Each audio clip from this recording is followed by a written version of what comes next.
Au plus profond de la sagesse ancienne se trouve une vérité si surprenante qu'elle remet en question tout ce que vous croyez sur la réussite et le succès. Cette vérité, murmurée à travers les couloirs du temps, révèle que votre propre poursuite des désirs peut être ce qui les éloigne. Pensez à l'eau.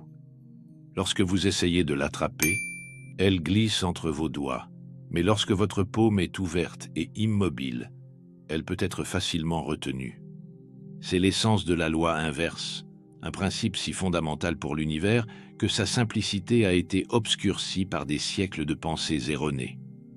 On vous a appris que pour recevoir, il faut poursuivre, que pour réussir, il faut s'efforcer, que pour gagner, il faut se battre.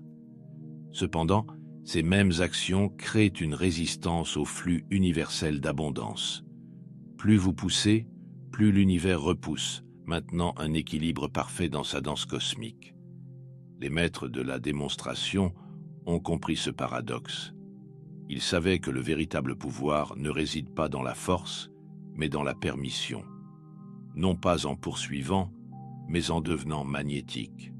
Non pas en exigeant, mais en s'abandonnant à la sagesse infinie de l'univers. Lorsque vous lâchez prise sur le contrôle désespéré de vos désirs, quelque chose de miraculeux se produit. Les choses mêmes que vous poursuivez commencent à vous poursuivre. Des opportunités qui semblaient lointaines apparaissent désormais à votre porte, et l'abondance qui vous manquait se déverse librement dans votre vie. Ce n'est pas de la magie, c'est une loi naturelle. Tout comme une fleur ne se force pas à éclore et qu'une rivière ne se fraye pas un chemin jusqu'à l'océan, vos désirs n'ont pas besoin d'être contraints pour exister. Il faut juste les autoriser. La loi inverse révèle que votre pouvoir ne réside pas dans l'action, mais dans l'être, non pas en cherchant, mais en sachant, non pas en voulant, mais en ayant. Ce changement subtil de conscience, de la recherche désespérée au calme permissif, est la clé qui ouvre l'abondance infinie de l'univers. Vous vous trouvez maintenant au seuil de cette sagesse ancienne. Le chemin qui s'offre à vous ne requiert aucun effort, seulement de la conscience, pas de lutte, juste la reddition, pas de force, juste du flux. Première partie. L'éveil à la loi inverse. Déconstruire les illusions et comprendre la vraie nature de la manifestation. Chapitre 1. La loi qui était cachée à la vue de tous. Dans les coins tranquilles d'une ville animée vivait Henri, un peintre dont les traits portaient des rêves de reconnaissance. Pendant 15 ans, il frappa aux portes des galeries, envoya d'innombrables portfolios et saisit chaque opportunité avec une détermination désespérée. Mais plus il poursuivait le succès, plus celui-ci lui semblait glisser entre les doigts comme des grains de sable. Puis, un matin d'hiver, épuisé par ses recherches interminables, Henri fit quelque chose d'inattendu. Il abandonna. « Je peins parce que je dois le faire », murmura-t-il dans son atelier vide, « pas parce que je recherche l'approbation. » À cet instant de libération, quelque chose changea dans l'univers. En quelques semaines, un collectionneur renommé retrouva son œuvre dans un petit café où Henri avait exposé ses pièces sans attente particulière. La reconnaissance qu'il recherchait depuis si longtemps le trouva désormais avec facilité. Ce principe universel opère avec une précision inébranlable. Lorsque vous vous accrochez fermement à ce que vous désirez, vous créez une résistance. L'énergie du désir chasse ce que vous cherchez. C'est comme essayer d'attraper sa propre ombre. Plus on court, plus elle fuit. Les anciens maîtres ont compris ce paradoxe divin. Ils savaient que l'univers ne répond pas à la force, mais à l'alignement. Non pas au désespoir, mais à la permissivité. Le champ quantique, le tissu même de la réalité, réagit à votre état énergétique. Lorsque vous libérez l'énergie de la recherche, vous vous ouvrez à recevoir. L'histoire de Margare reflète cette vérité. Pendant 20 ans, elle a cherché l'amour avec une intensité qui ne laissait aucune place pour laisser la relation naître naturellement. Chaque rendez-vous devenait un entretien. Chaque interaction était chargée d'attente. Ce n'est que lorsqu'elle a trouvé la paix dans sa solitude, lorsqu'elle a abandonné son besoin d'un partenaire, que l'amour a frappé à sa porte. 3 hommes ont commencé à la courtiser quelques mois après son lâcher-prise. L'univers fonctionne par paradoxe. Ce que vous poursuivez s'enfuit. Ce que vous laissez venir à vous coule vers vous. Ce n'est pas seulement de la sagesse spirituelle, c'est une loi fondamentale de l'énergie et de la conscience. Lorsque vous cessez d'essayer de forcer le fleuve de la vie à couler dans votre direction, vous découvrez que vous avez toujours été porté par votre propre courant. Maintenant, alors que vous absorbez cette sagesse, vous êtes invité à pratiquer l'art de la libération. Trouvez un endroit calme et fermez les yeux.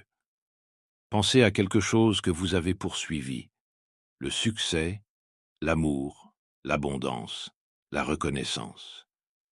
Ressentez la tension dans votre champ énergétique autour de ce désir. Imaginez maintenant ouvrir vos mains et libérer cette quête dans l'univers. Respirez profondément en disant « Je libère mon désir désespéré d'obtenir ce résultat. Je fais confiance au timing divin. Ce qui m'est destiné ne peut m'échapper. » Répétez cette pratique quotidiennement en observant comment l'univers répond à votre abandon avec des cadeaux inattendus. Chapitre 2. Le grand paradoxe. Au cœur d'une métropole animée, James travaillait sans relâche à la recherche de la richesse. Chaque matin, il se levait avant l'aube, l'esprit déjà rempli de plans et de stratégies. Il assistait à tous les séminaires d'affaires, lisait tous les manuels de réussite et travaillait 16 heures par jour jusqu'à l'épuisement. Cependant, malgré ses efforts inlassables, le succès financier lui échappait, glissant entre ses doigts comme la brume matinale. James incarnait une vérité qui se trouve au cœur de toute manifestation. Plus vous poursuivez désespérément quelque chose, plus vite cela vous fuit. Son combat n'était pas unique, mais reflétait l'idée fausse la plus profonde de l'humanité sur le succès. L'univers fonctionne selon la loi du moindre effort. Observez la nature. Les fleurs ne s'efforcent pas de fleurir. Les rivières ne forcent pas leur cours vers l'océan. Elles laissent simplement leur état naturel se déployer. Ce principe résonne dans la physique quantique, où l'observation modifie la réalité, et dans la sagesse orientale ancienne qui enseigne que le wu-wei, le non-agir, est la forme d'action la plus élevée. Lorsque James s'est finalement effondré d'épuisement, une nuit, quelque chose d'extraordinaire s'est produit. Dans sa reddition, il a découvert une vérité profonde. Ses efforts créaient une résistance à l'abondance même qu'il recherchait. Au moment où il a lâché prise sur le succès, l'univers a commencé à conspirer en sa faveur. Une rencontre fortuite a fait naître un partenariat sans effort, et, en quelques mois, la richesse a afflué dans sa vie avec grâce et facilité. Ce principe s'est manifesté de la même manière dans le parcours d'Elénore, une écrivaine qui a lutté contre le syndrome de la page blanche pendant des années. Elle forçait les mots à apparaître sur des pages blanches, et sa créativité se flétrissait sous le poids de ses attentes. Jusqu'au jour où elle a complètement abandonné l'idée d'écrire. Elle a commencé à faire de longues promenades, laissant son esprit vagabonder librement. À sa grande surprise, les histoires ont commencé à couler naturellement en elle, comme si elles attendaient simplement qu'elle s'écarte de leur chemin. La lutte n'est pas une condition du succès, mais l'obstacle qui l'empêche. Lorsque vous abandonnez le besoin de contrôler chaque résultat, vous vous alignez sur le flux naturel de l'abondance universelle. Il ne s'agit pas de résignation passive, mais de permission active, d'un état de réceptivité qui attire plutôt que de poursuivre. Pensez à l'océan. Vous ne pouvez pas recueillir l'eau en la pressant. Ouvrez votre paume, et l'eau repose naturellement dans votre main. C'est ainsi que tous les désirs peuvent se manifester. L'univers ne répond pas à vos efforts, mais à votre état d'être. L'ancienne pratique du lâcher-prise commence par une simple respiration. Trouvez un espace calme où vous pouvez vous asseoir sans distraction. Fermez les yeux et portez votre attention sur n'importe quel domaine de votre vie dans lequel vous avez des difficultés. Ressentez la tension de l'effort dans votre corps. Maintenant, à chaque expiration, relâchez cette tension. Imaginez vos désirs comme des feuilles flottant dans un ruisseau. Vous n'avez pas besoin de les poursuivre, car le courant les amènera naturellement vers vous. Chapitre 3. L'illusion du contrôle.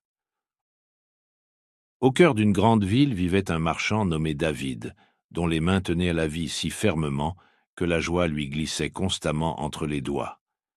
Chaque matin, il planifiait méticuleusement chaque minute de sa journée, essayant d'orchestrer chaque interaction, chaque résultat, chaque moment dans les moindres détails.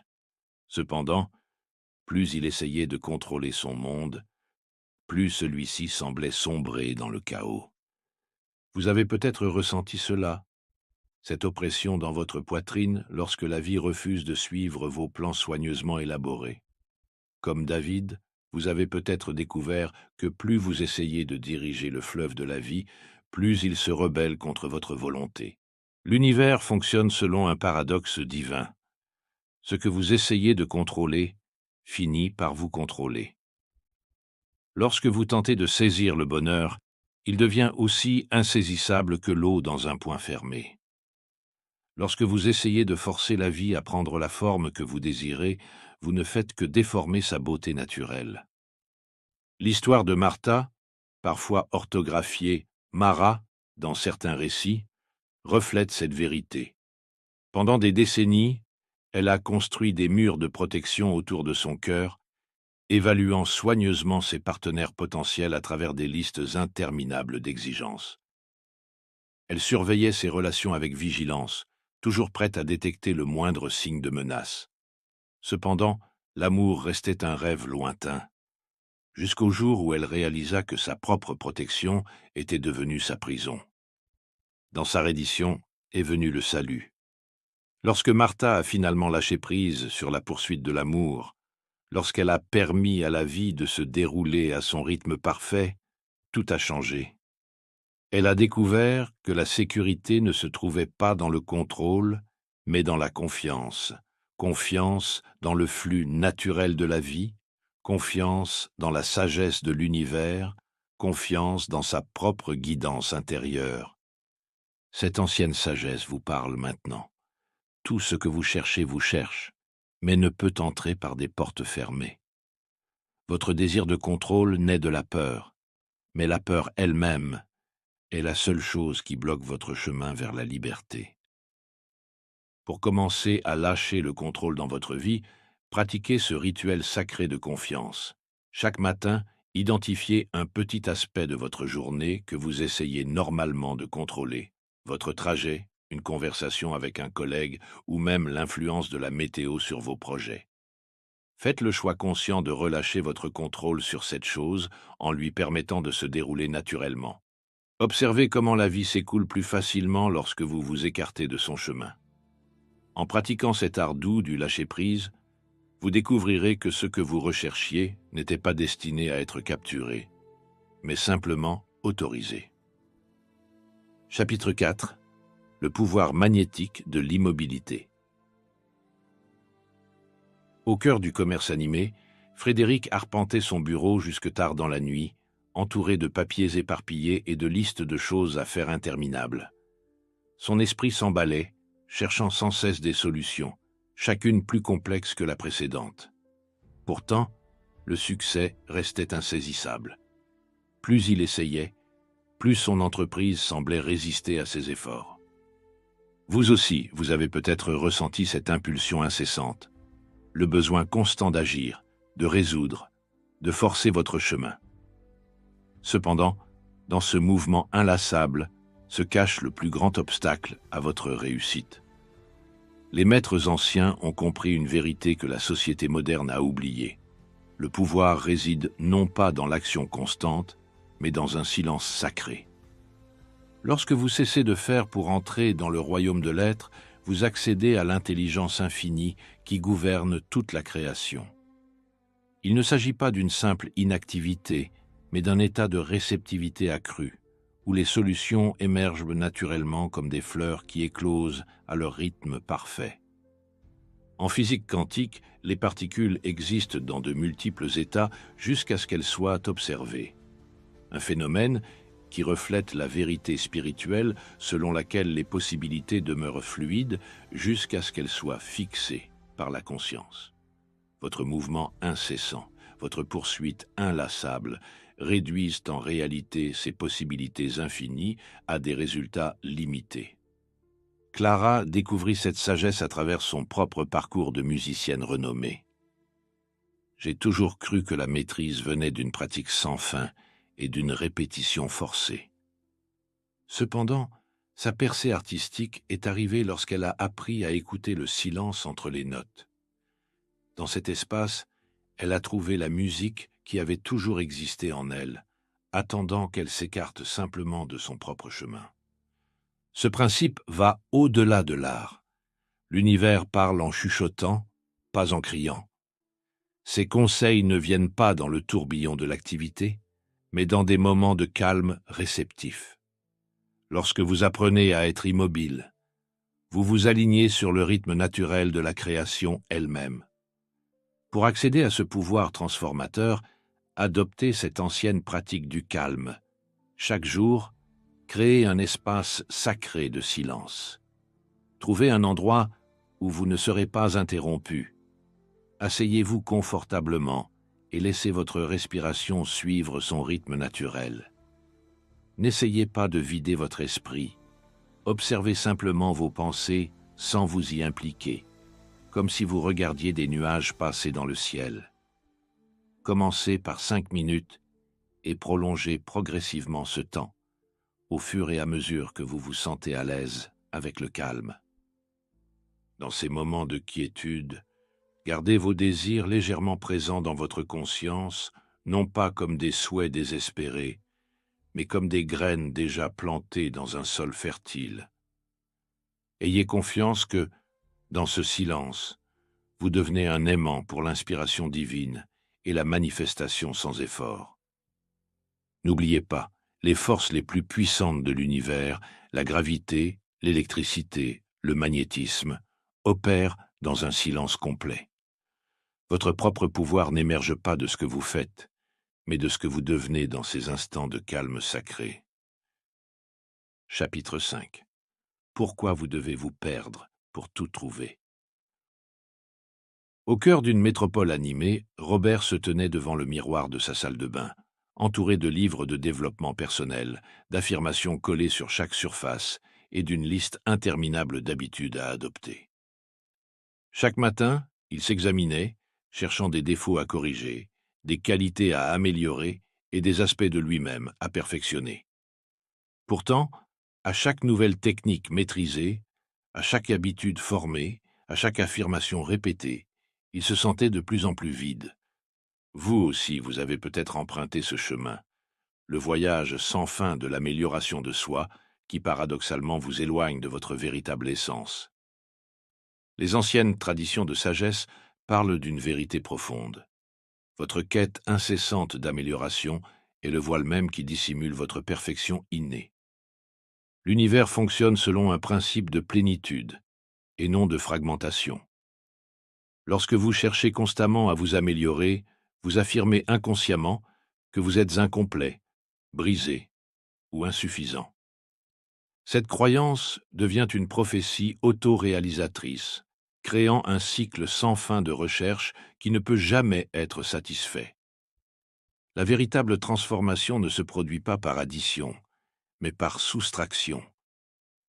Il ne s'agit pas de devenir quelque chose de nouveau, mais de se débarrasser des couches de fausses identités qui dissimulent votre nature authentique. Comme un sculpteur révélant le chef-d'œuvre en retirant l'excès de pierre, votre chemin vers le pouvoir réside dans la libération de ce que vous n'êtes pas. Edna, une musicienne talentueuse, a passé des années à essayer de devenir ce qu'elle pensait qu'un grand artiste devait être. Elle a étudié d'innombrables techniques, imité des maîtres célèbres, et s'est imposé une discipline stricte au point d'en perdre sa spontanéité. Sa percée n'est arrivée que lorsqu'elle a cessé d'essayer d'être quelqu'un. En abandonnant son identité soigneusement construite, elle a découvert en elle une voix pure, authentique et absolument originale. Cette vérité s'applique à tous les domaines de la vie. Plus vous essayez de vous réparer, plus vous renforcez l'illusion d'être brisé. Plus vous vous efforcez de devenir, plus vous vous éloignez de qui vous êtes vraiment.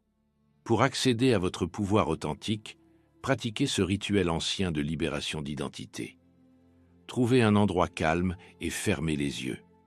Rappelez-vous toutes les étiquettes que vous vous êtes données, toutes les choses que vous pensez devoir être ou devenir. Maintenant, laissez-les se dissoudre, une à une, comme la brume matinale au soleil. Ressentez la légèreté qui accompagne chaque libération. Observez chaque identité disparaître, compétiteur, chercheur, brisé, incomplet. Ne vous précipitez pas pour combler l'espace laissé vide. Reposez-vous simplement dans la conscience qui demeure lorsque toutes les étiquettes s'en vont. Dans cet espace d'existence pure, vous découvrirez que ce que vous cherchiez était déjà présent. Votre véritable pouvoir ne réside pas dans le devenir, mais dans l'être, non pas en ajoutant, mais en libérant, non pas en réparant, mais en reconnaissant la perfection qui a toujours été votre état naturel. Chapitre 6. Le pouvoir de l'observateur. Dans les salles sacrées d'une prestigieuse institution de recherche, Charles observait jour après jour des particules quantiques à travers son microscope. Il remarqua quelque chose d'extraordinaire. Le simple fait d'observer ces particules modifiait leur comportement. Cette révélation ébranla les fondements de sa compréhension scientifique, le conduisant à une vérité ancienne que les mystiques connaissaient depuis des millénaires. Vous êtes au seuil de cette même découverte. Comme Charles l'a constaté, l'observation change la réalité au niveau quantique, et vous possédez également ce pouvoir transformateur de la conscience. Lorsque vous prenez du recul et devenez le témoin de vos pensées et de vos émotions, plutôt que de vous laisser happer par elles, vous initiez un changement profond dans votre réalité. L'univers ne réagit pas à ce que vous pensez, mais à votre relation avec vos pensées. Lorsque vous fusionnez complètement avec un schéma de pensée négatif, vous devenez ce schéma. Mais lorsque vous créez un espace entre vous et vos pensées, vous activez le pouvoir de l'observateur, la conscience qui sous-tend toute expérience. Ce principe s'étend bien au-delà du laboratoire. Les pensées sont de l'énergie et restent des ondes de possibilités tant qu'elles ne sont pas observées. En apprenant à les observer avec détachement, vous transformez ces ondes en réalité choisie. Ce n'est pas qu'une simple théorie. C'est l'application pratique de la mécanique quantique et de la sagesse spirituelle intemporelle. Béatrice découvrit cette vérité au cours de ses heures les plus sombres, submergée par l'anxiété et la peur. Elle avait toujours été à la merci de ces tempêtes émotionnelles. Puis, elle apprit l'art de devenir témoin. Au lieu de dire « je suis anxieuse », elle apprit à observer « il y a de l'anxiété ici ». Ce changement subtil créa un espace entre son vrai moi et le climat temporaire de son état émotionnel. Dans cet espace, elle trouva la liberté. À mesure qu'elle maîtrisait cette pratique d'observation détachée, sa réalité se transforma. Les vagues qui la submergeaient autrefois devinrent de simples nuages dans le vaste ciel de sa conscience. Elle découvrit qu'elle n'était pas ses pensées ou ses émotions, mais le témoin éternel de ces phénomènes passagers. Pour accéder à ce pouvoir de l'observateur, pratiquez cette technique ancienne. Lorsqu'une pensée ou une émotion négative surgit, ne la combattez pas et n'essayez pas de la changer. Au lieu de cela, revenez à la position du témoin. Observez la pensée ou l'émotion comme si vous la regardiez sur un écran. Dites « j'observe cette pensée » plutôt que « c'est ma pensée ». Ressentez l'espace entre votre conscience et la pensée elle-même. Reposez-vous dans cet espace. Remarquez comment la pensée perd de son pouvoir lorsque vous ne vous identifiez plus à elle. C'est le pouvoir de l'observation détachée, le même qui modifie la réalité au niveau quantique et qui œuvre maintenant à travers votre conscience pour transformer votre vie. Chapitre 7. La force secrète qui attire la réalité vers vous. Dans le marché animé de la ville, Arthur se tenait derrière son comptoir, observant les clients potentiels. Pendant des années, il avait maîtrisé toutes les techniques de vente, mémorisé d'innombrables scripts et peaufiné ses arguments. Pourtant, le succès restait insaisissable. Chaque jour se transformait en lutte épuisante pour convaincre les gens d'acheter. Puis, un matin, Arthur tomba malade. Trop faible pour maintenir son discours enthousiaste habituel, il demeura immobile, se contentant d'offrir de sincères sourires à ceux qui s'approchaient. À sa grande surprise, plus de personnes que jamais s'arrêtèrent à son stand. Sans la pression de ses tactiques de vente, les clients furent séduits par sa présence authentique. Il restait plus longtemps, posait des questions et achetait davantage que lorsqu'il essayait de vendre. Ce principe régit tous les aspects de la vie. La loi de l'effort inverse révèle que plus vous poursuivez quelque chose, plus la vie résiste. Lorsque vous libérez le besoin de tout faire bouger, vous vous alignez sur le flux naturel de l'énergie universelle. Il ne s'agit pas d'une résignation passive, mais d'une permission active, d'un état de conscience réceptif qui attire à vous les désirs de votre cœur. Pensez à l'eau. Quand vous essayez de l'attraper, elle vous échappe. Lorsque votre main est ouverte, elle s'y accumule naturellement. Ce même principe s'applique au succès, à l'abondance et aux relations. L'univers ne répond pas à votre effort, mais à votre état d'être. Dorothy comprit cette vérité après des années passées à chercher l'amour. Elle avait participé à tous les événements sociaux, s'était inscrite sur d'innombrables sites de rencontres et avait créé le profil parfait. Pourtant, la véritable connexion restait hors de portée. Ce n'est que lorsqu'elle arrêta de chercher, vraiment arrêta de chercher, que tout changea. Au cours d'un après-midi tranquille, alors qu'elle faisait enfin la paix avec sa solitude, elle rencontra quelqu'un qui allait changer sa vie.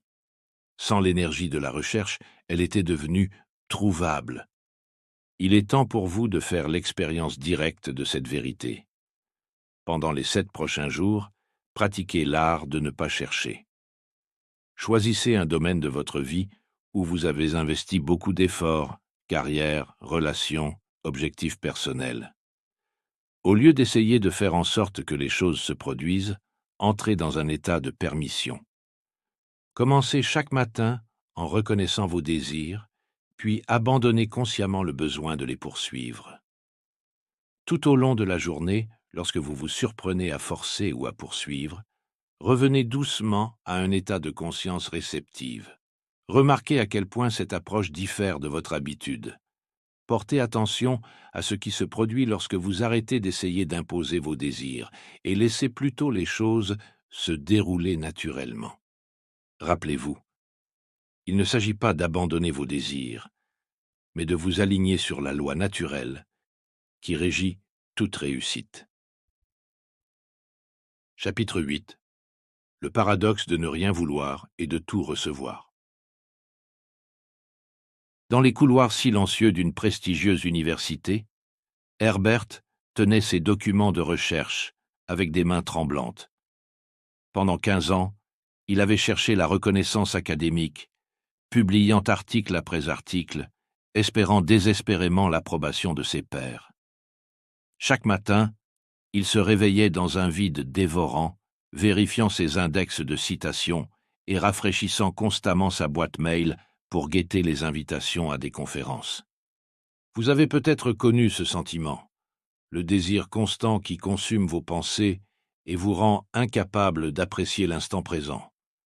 Comme Herbert, vous avez peut-être découvert que ce désir lui-même devient une prison, au mur bâti par le besoin insatiable d'obtenir quelque chose. Les anciens maîtres ont souvent déclaré « l'attachement est la racine de la souffrance ». Toutefois, cela ne signifie pas qu'il faut abandonner ses rêves. Ils enseignaient plutôt que la véritable manifestation se produit dans l'espace entre le désir et le lâcher-prise. Lorsque Herbert comprit enfin cette sagesse, tout changea. Une nuit, après une énième lettre de refus, il rangea tous ses papiers dans un tiroir et partit se promener. Pour la première fois depuis des années, il se permit d'exister sans chercher à prouver sa valeur. Il commença à enseigner non pas pour la reconnaissance, mais pour le pur plaisir de partager son savoir. En quelques semaines, un événement extraordinaire se produisit. Les opportunités qu'il avait jadis traquées se présentèrent à lui presque sans effort. Ce principe opère à travers un mécanisme subtil de conscience. Lorsque vous désirez intensément quelque chose, vous transmettez à l'univers une fréquence de manque. Cette fréquence repousse les choses mêmes que vous désirez. Mais lorsque vous libérez le désir tout en maintenant une intention claire, vous entrez dans un état de permission magnétique. Pour passer du désir à la réception, pratiquez ce rituel ancien de libération. Chaque nuit, asseyez-vous en silence et rappelez-vous vos désirs les plus profonds. Ressentez-les pleinement. Permettez-vous de goûter leur intensité. Imaginez ensuite rassembler tous ces désirs dans une sphère de lumière dans votre cœur. Voyez cette sphère briller davantage à chaque respiration. Puis, visualisez l'ouverture de votre cœur et la libération de cette sphère vers l'univers, avec la confiance que ce qui vous est destiné reviendra au moment parfait. En pratiquant cette libération, observez comment votre relation avec le désir se transforme. Comme Herbert, vous constaterez peut-être que les choses mêmes que vous poursuiviez autrefois commencent à vous poursuivre. Ce n'est pas une coïncidence, mais le fonctionnement naturel de la loi universelle. Lorsque vous relâchez l'emprise du désir, vous créez un espace pour recevoir. Chapitre 9. L'effort et la barrière. À l'aube calme, avant un match de championnat, Joseph se tenait sur le terrain. Pendant des années, il s'était poussé au-delà de ses limites, s'entraînant jusqu'à l'épuisement, analysant chaque mouvement et chaque geste. Pourtant, malgré ses efforts incessants, la victoire restait insaisissable. Ses muscles étaient tendus par l'anxiété, son esprit embrumé par le doute. Vous aussi, vous reconnaissez peut-être ce schéma. La croyance que le succès exige un effort acharné, que plus d'action équivaut à plus de résultats. Pourtant, dans les anciens parchemins se cache une vérité différente. La maîtrise n'émerge pas de la force, mais de l'abandon au flux naturel de la vie.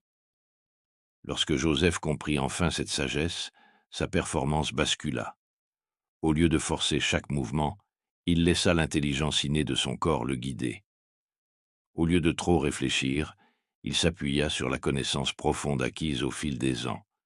Dans cet état de permission, ses gestes devinrent fluides, sans effort, et d'une précision naturelle. L'univers fonctionne selon ce paradoxe. Plus vous vous abandonnez à son flux, plus il se déplace avec puissance à travers vous. À l'image de l'eau trouvant son cours naturel, le succès coule plus librement lorsque vous cessez de lui résister. Cette vérité résonne dans toutes les traditions spirituelles. Le Tao Te Ching parle du Wu Wei, le faire sans faire. La Bhagavad Gita enseigne le Karma Yoga, l'action sans attachement aux résultats. Et la psychologie sportive moderne confirme que les meilleures performances se produisent dans un état de conscience détendu, plutôt que dans un effort forcé. Joseph découvrit que la victoire ne venait pas du fait d'en faire davantage, mais d'en faire moins. En libérant le besoin de contrôler chaque aspect de sa performance, il accéda à une intelligence plus vaste qui savait exactement comment bouger, frapper et se positionner.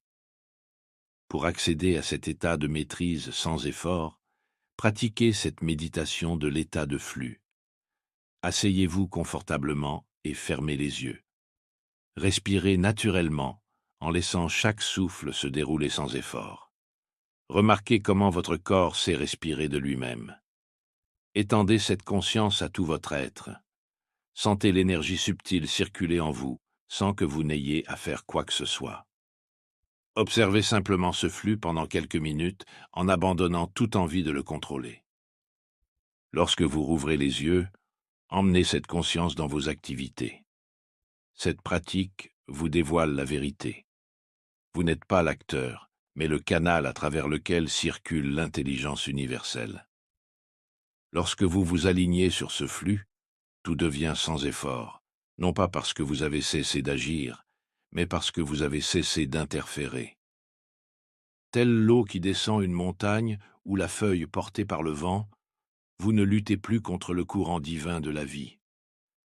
Vos actions naissent spontanément d'une sagesse profonde, guidée par la même intelligence qui orchestre la danse des planètes et l'épanouissement des fleurs.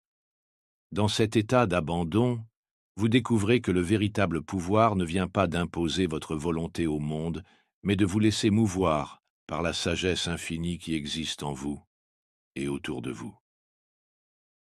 Chapitre 10. Le premier pas vers la liberté. À l'ombre d'une haute montagne, un marchand nommé Ling transportait toute sa fortune, or, bijoux et soieries précieuses, sur un pont étroit. Les planches de bois craquaient sous ses pieds, tandis qu'un vent violent hurlait dans le canyon en contrebas. À chaque pas, son emprise se resserrait sur ses trésors, ses jointures blanchies par la peur de tout perdre. Vous aussi, vous vous accrochez peut-être fermement à ce que vous appréciez le plus. Mais en cet instant, vous vous tenez au seuil d'une puissante vérité, une vérité qui a transformé des vies au fil des siècles. Alors que Léang avançait lentement, le vent devenait plus fort, et ses biens, de plus en plus lourds, rendaient chaque pas périlleux. Puis vint la leçon qui allait changer sa vie à jamais.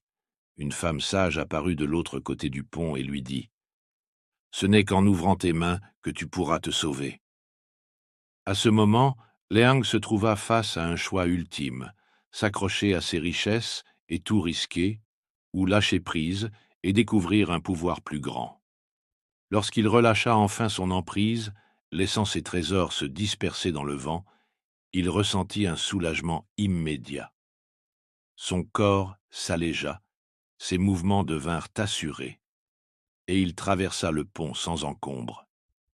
À sa grande surprise, il découvrit que tous ses biens avaient été portés par le vent jusqu'à l'autre rive, soigneusement déposés là, en sécurité. Cette sagesse ancienne révèle le paradoxe du véritable pouvoir. La reddition n'est pas une défaite, c'est la porte vers la maîtrise. Quand vous relâchez votre emprise désespérée sur les résultats, vous vous alignez sur l'intelligence infinie de l'univers. Cette force, bien plus grande que la volonté individuelle, peut orchestrer des possibilités dépassant l'imagination. L'univers fonctionne grâce à la confiance, et non au contrôle. Comme l'eau qui contourne les obstacles, il trouve son chemin parfait lorsqu'il n'est pas obstrué par la peur. Votre rôle n'est pas de forcer, mais de permettre, non pas de diriger, mais de vous aligner. Un moine errant nommé Kai découvrit cette vérité lorsqu'il se perdit dans un désert immense. Pendant des jours, il lutta contre un environnement hostile, cherchant désespérément à retrouver son chemin. Ce n'est qu'en se soumettant au désert, en observant les indices subtils, la direction du vent, la forme des dunes, le mouvement des étoiles, qu'il fut guidé jusqu'à une oasis salvatrice. Maintenant, expérimentez cette reddition radicale. Pratiquez ce rituel. Tenez-vous debout dans un espace ouvert, les bras levés, les paumes tournées vers le ciel. Fermez les yeux et imaginez tout ce dont vous avez tenté de contrôler l'issue, désir, peur, attachement. Ressentez le poids de ces fardeaux. Puis, commencez à les libérer, un par un, dans l'espace infini au-dessus de vous. Laissez vos mains s'ouvrir progressivement, laissant chaque inquiétude s'envoler comme des feuilles au vent. Ressentez la légèreté qui accompagne chaque libération. Restez dans cette posture d'abandon complet jusqu'à ce que vous perceviez un changement profond dans votre énergie. de l'attachement à l'accueil, de la force à la permission. Cette pratique peut susciter de la peur, l'ego résiste à l'abandon. Mais souvenez-vous, le véritable pouvoir vous attend de l'autre côté du lâcher-prise. Tout comme Léang découvrit l'abondance en lâchant prise et Kai trouva son chemin en s'abandonnant, vous verrez que ce que vous cherchez vous cherche également. Deuxième partie, maîtrisez la loi inverse. Utilisez la loi pour libérer une manifestation et un pouvoir illimité. Chapitre 11. Manifestation sans effort. Dans le silence qui précède l'aube, Walter était assis à son bureau, entouré de lettres de refus. Chaque mot semblait être un poids physique, écrasant ses rêves. Pendant 15 ans, il avait pourchassé la publication, réécrivant son roman d'innombrables fois pour plaire à des critiques imaginaires. Il en avait perdu l'essence. Vous aussi, vous reconnaissez peut-être ce schéma, la quête effrénée de validation externe qui épuise l'âme de ses plus belles créations. Pourtant, au cœur de cette lutte se trouve une vérité sacrée, qui a guidé les maîtres depuis des siècles. Lorsque Walter abandonna finalement, quelque chose d'extraordinaire se produisit. Il rangea son manuscrit et se mit à écrire uniquement pour le plaisir, créant des histoires qui faisaient chanter son cœur, sans aucune considération pour l'avis des éditeurs ou des critiques.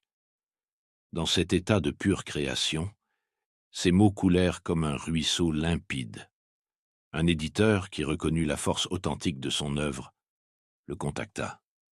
Cela reflète le principe universel de la création sans effort. Les anciens mystiques comprenaient que toute manifestation commence dans le royaume invisible de l'énergie. La physique quantique moderne confirme maintenant ce que les sages d'autrefois savaient. L'observation façonne la réalité. Lorsque vous créez à partir d'un lieu d'alignement plutôt que d'effort, vous accédez à la même force qui fait germer les fleurs et naître les étoiles. Le parcours de Liliane en témoigne. Elle passa des années à perfectionner ses CV, à développer son réseau et à travailler d'arrache-pied pour décrocher le poste de ses rêves. Pourtant, le succès lui échappait. Puis elle opéra un changement radical. Au lieu de chercher des opportunités, elle commença à vivre comme si elle occupait déjà ce poste rêvé. Elle décora son espace de travail comme elle l'avait imaginé, organisa ses journées avec la confiance de quelqu'un exerçant déjà son métier idéal.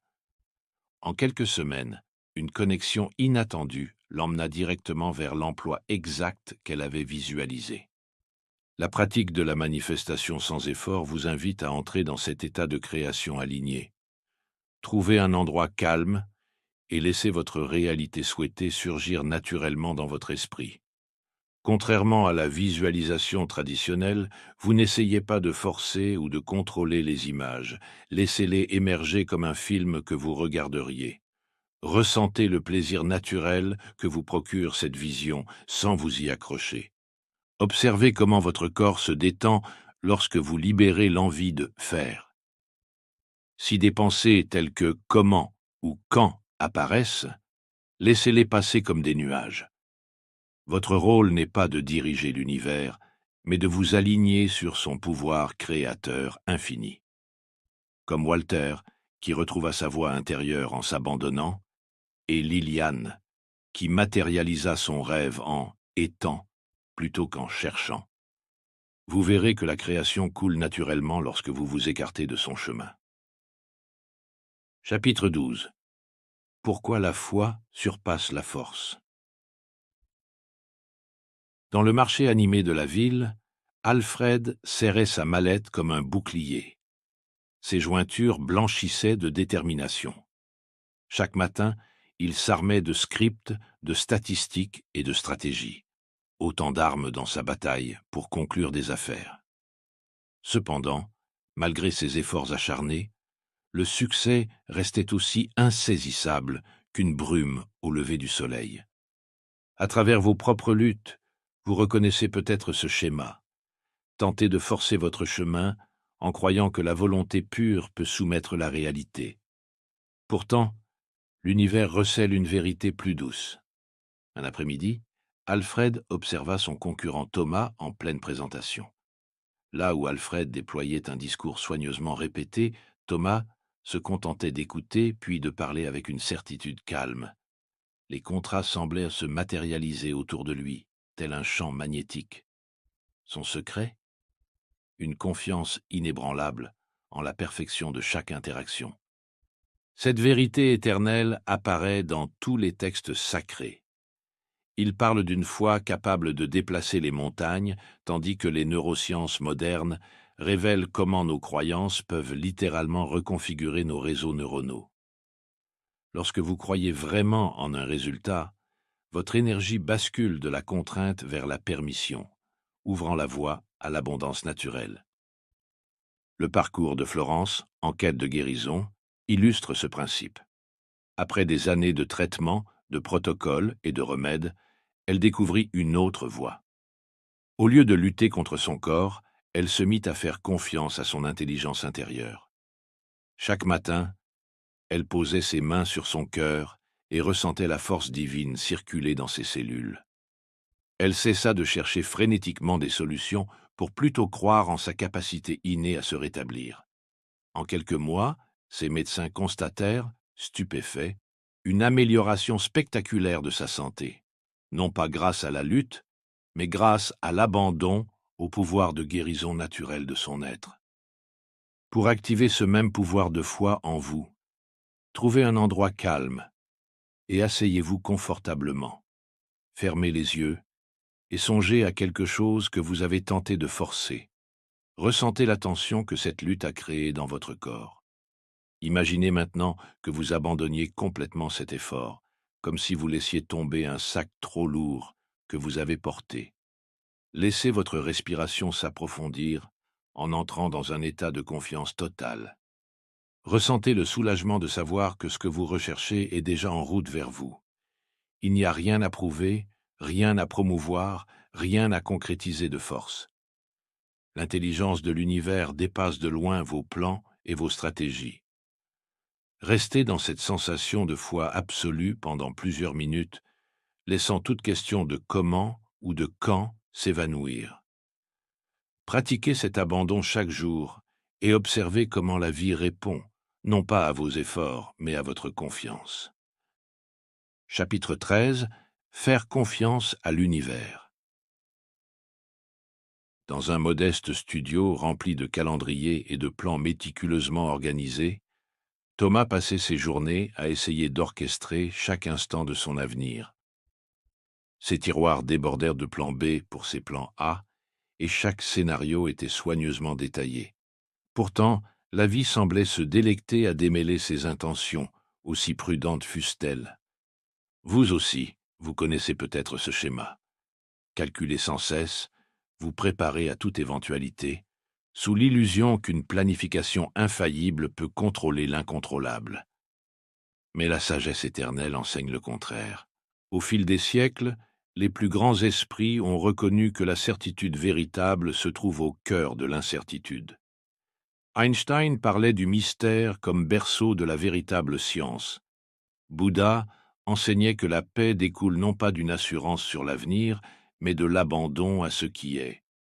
Il ne s'agit pas simplement de philosophie, mais d'une réflexion profonde sur la nature de la réalité. Lorsque Thomas fut finalement contraint de renoncer à ses plans par les circonstances de la vie, il fit une découverte prodigieuse. Un courant plus profond le portait en avant, bien plus intelligent que ses stratégies. La vie se mit à circuler avec une aisance inédite, lui apportant des opportunités et des solutions imprévues.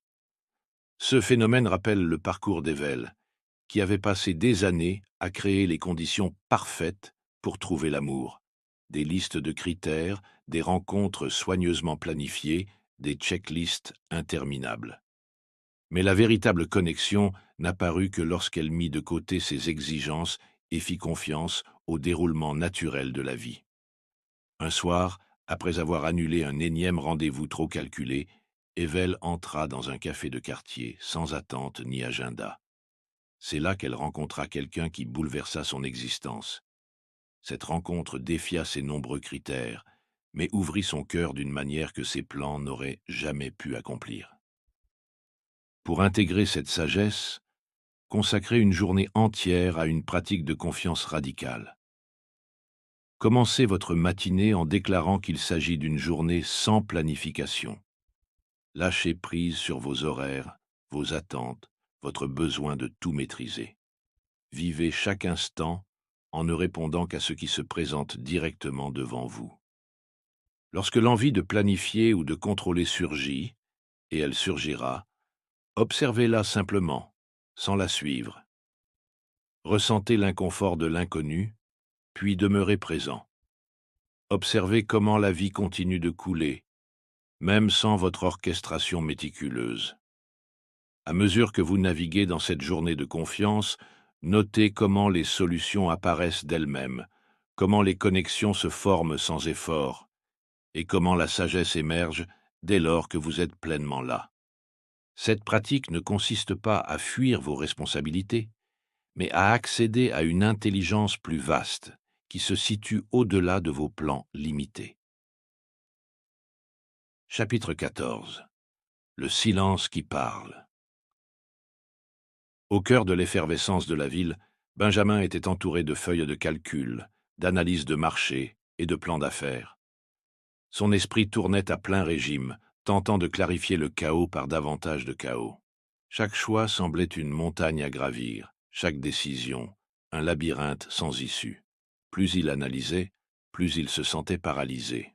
Peut-être reconnaissez-vous ce schéma dans votre propre vie, le tourbillon mental, la croyance que la réflexion sans fin fera émerger la solution.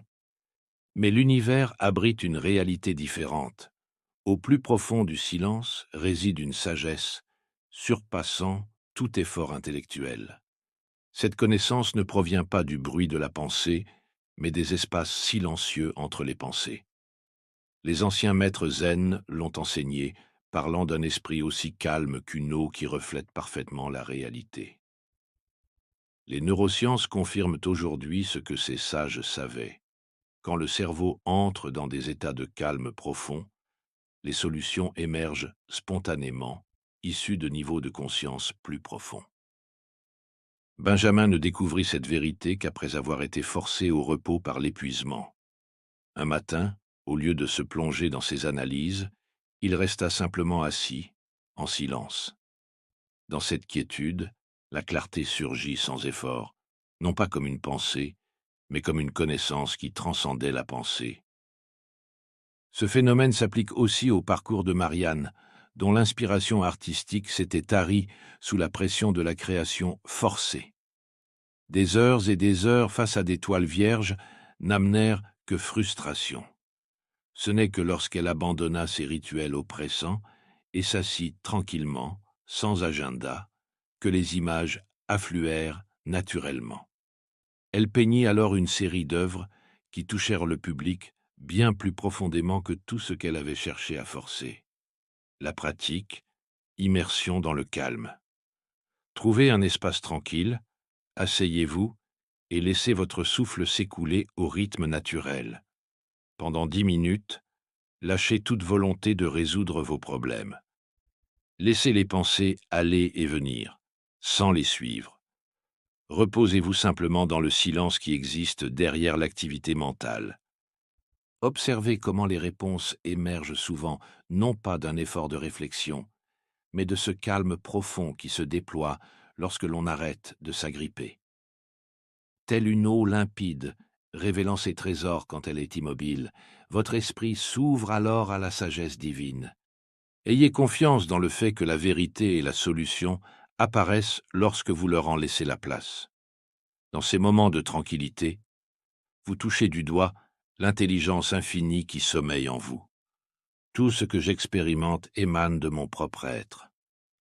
Ne dites pas ces mots comme une affirmation pour vous convaincre, mais comme la reconnaissance d'une réalité éternelle. Laissez la vibration de cette vérité résonner au plus profond de votre âme. Cessez de désirer ce que vous êtes déjà. Vous n'êtes plus le chercheur, mais le créateur. Dans cette nouvelle aube, voyez comment le monde répond, comme un écho, à votre souveraineté retrouvée. Chapitre 15. Le principe du Wu Wei. Dans les couloirs anciens d'un temple, Edgar gisait, paralysé par la rigidité. Des années d'entraînement intensif l'avaient conduit à ce moment, mais plus il tentait de perfectionner ses mouvements, plus il devenait raide et inefficace. Comme Edgar, vous êtes peut-être tombé dans le piège de croire que la maîtrise exige de la force. La sagesse du Wu Wei, l'action par la non-action, révèle un paradoxe au cœur de la réussite. Lorsque vous lâchez le contrôle de l'intention, votre pouvoir naturel émerge. Il ne s'agit pas de passivité, mais d'un alignement si pur que l'action s'écoule à travers vous. Les grands maîtres de l'Antiquité savaient que le pouvoir véritable ne vient pas en forçant le fleuve, mais en devenant le fleuve. Dans la vie quotidienne, observez comment l'effort crée la résistance. Quand vous vous accrochez trop fermement à un résultat, votre tension bloque le flux. Mais lorsque vous vous abandonnez à l'instant présent, permettant au geste de surgir spontanément, vous accédez à un courant de pouvoir plus profond. Hattie vécut ce basculement dans la gestion de son entreprise. Pendant des années, elle avait mené un combat acharné, rivalisant avec des concurrents plus grands et courant après chaque client potentiel. Chaque transaction était une bataille remportée de haute lutte, jusqu'au jour où elle découvrit l'art d'agir sans agir. Elle se déplaçait à travers son travail aussi naturellement qu'une respiration, n'imposant plus de force, mais répondant aux opportunités qui se présentaient. Dans cet état de fluidité, ses clients affluaient et ses affaires prospéraient, sans la pression ni l'épuisement d'autrefois. La pratique. Action sans effort. Choisissez 3 activités quotidiennes simples. Préparer du thé, marcher ou écrire, et exécutez-les en relâchant tout sentiment d'intention ou de tension. Laissez vos mouvements surgir d'eux-mêmes, comme s'ils se produisaient sans votre intervention. Observez comment votre corps sait exactement quoi faire lorsque vous le laissez simplement faire. Ressentez la différence entre une action forcée et une action autorisée. Quand la tension émerge, observez-la et laissez-la se dissoudre, telle la brume matinale au soleil. Laissez chaque mouvement naître d'un lieu de facilité, plutôt que d'effort. C'est le début du Wu Wei, l'art d'un faire plus puissant que n'importe quel effort forcé.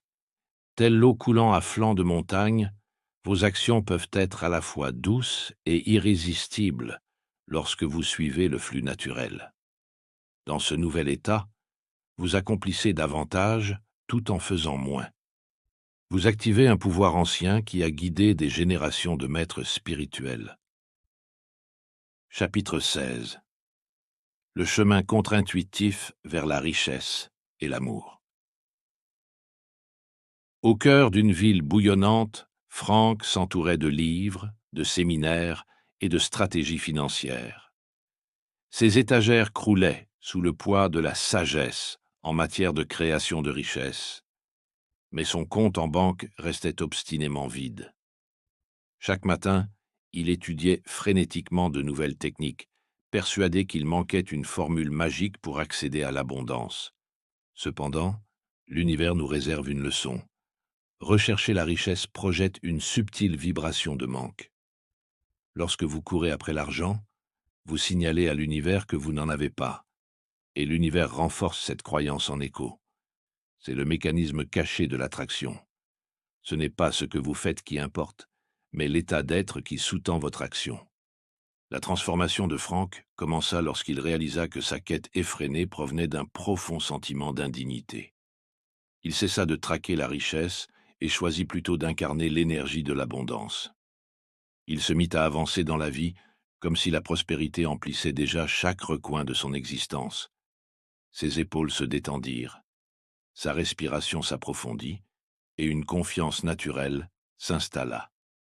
Il ne s'agissait pas d'un argent réel, mais d'une valeur intrinsèque qu'il ressentait enfin. En quelques semaines, les opportunités affluèrent, des clients le contactaient, des investissements s'alignaient, et les ressources apparurent naturellement. Franck réalisa alors ce que les mystiques ont toujours su. L'abondance n'est pas quelque chose que l'on poursuit, mais quelque chose que l'on est. L'histoire de Rose démontre la même vérité sur le plan sentimental. Après des années passées à chercher l'amour, elle découvrit que sa recherche constante provoquait la fuite de partenaires potentiels. Lorsqu'elle cessa de chasser l'amour et commença à rayonner d'estime de soi, tout changea. Elle décida de vivre chaque journée dans la plénitude d'une personne qui sait qu'elle est aimée et digne d'amour. Sans effort, l'amour vint la trouver, attiré par l'éclat d'une plénitude enfin reconnue. La pratique, incarnez vos désirs. Pendant les 7 prochains jours, entraînez-vous à être, plutôt que de chercher. Choisissez un domaine où vous avez beaucoup cherché des résultats.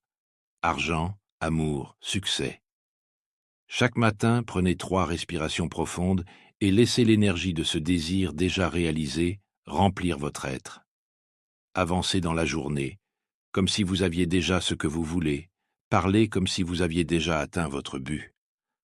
Observez comment ce basculement affecte la manière dont les autres interagissent avec vous, comment les opportunités apparaissent et comment votre réalité s'aligne peu à peu sur votre nouvel état intérieur.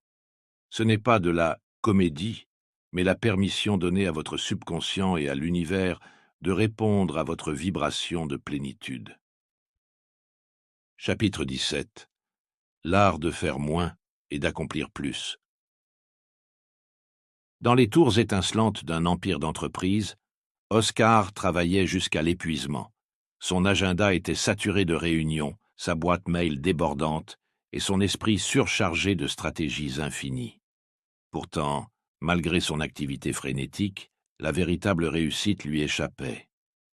On vous a enseigné que le succès exige un effort maximal, que plus vous agissez, plus vous réussissez. Mais cette illusion vous enferme dans un cycle d'actions inutiles, tandis que le flux naturel de l'univers se propage sans vous. La vérité repose sur un principe ancien, aujourd'hui corroboré par l'observation moderne. Quelques actions essentielles produisent la majeure partie de vos résultats. C'est la fameuse loi de Pareto, 80-20, qu'on peut également voir comme une loi spirituelle de simplicité. Lorsque vous vous alignez sur ce principe, vous entrez en résonance avec le flux cosmique du moindre effort. La transformation d'Oscar débuta lorsqu'il se libéra des tâches qui ne lui apportaient que peu de valeur. Il arrêta de vouloir tout faire et se consacra à ses rares actions générant le plus d'impact. Il découvrit alors la puissance de l'action inspirée, ces moments où l'univers lui soufflait la bonne idée, au bon moment, sans qu'il ait à la forcer. L'histoire de Boula suit la même trajectoire dans le domaine de la guérison. Elle passa des années à suivre des protocoles complexes, des régimes drastiques et des soins à n'en plus finir. Sa vraie percée se produisit quand elle simplifia tout, ne conservant que ce qui résonnait vraiment en elle.